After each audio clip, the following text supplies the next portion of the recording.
Hi friends, मी अर्चना. माझ्या कला खाद्य किचनमध्ये आपलं स्वागत आहे.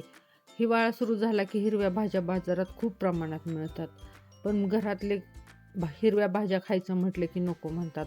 त्यातल्या त्यात पालकची भाजी खायची म्हटलं तर ते नेहमीच नकार देतात.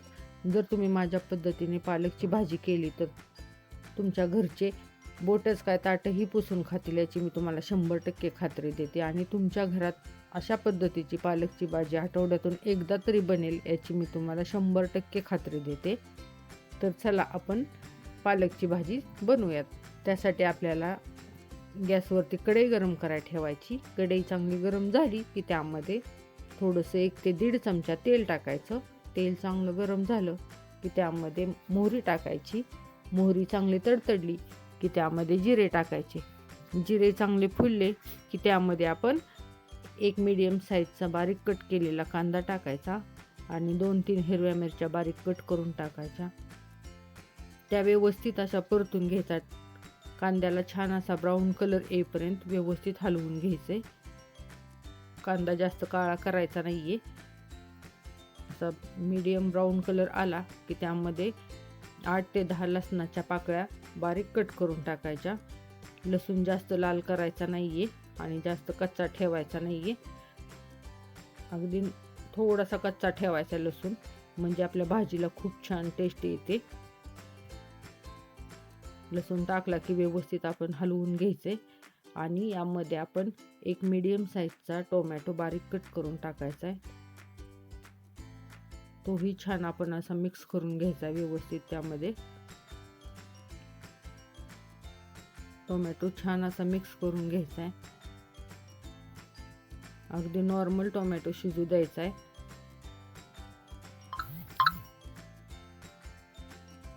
टोमॅटो छान असा शिजला की त्यामध्ये आता बाजारात अवेलेबल आहे त्यामुळे ओला मटार टाकायचा. 1 वाटी ओला मटार टाकलेला आहे मी त्यामध्ये. ते पण छान असं मिक्स करून घ्यायचा.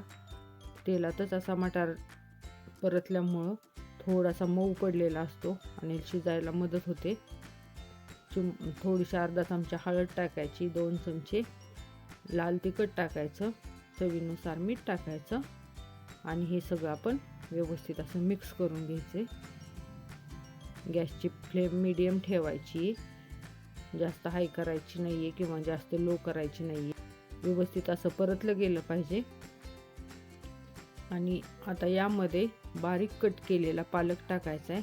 मी पालकची पानं अगोदर स्वच्छ धुतली आणि बारीक कट केलेला आहे. बघा, अशा पद्धतीनं पालक टाकल्यावरती मिक्स करून घ्यायचे. पालक असा एकजीव झाला त्यामध्ये व्यवस्थित परतला गेला की पालक मऊ पडतो. आणि त्यामध्ये आता 2 चमचे बेसन पीठ टाकायचे. बेसन पीठ टाकायचं आणि ते पण छान असं हलवून घ्यायचे. बेसन पीठ टाकल्यामुळं आपल्याला भाजीला छान असा थिकनेस येतो.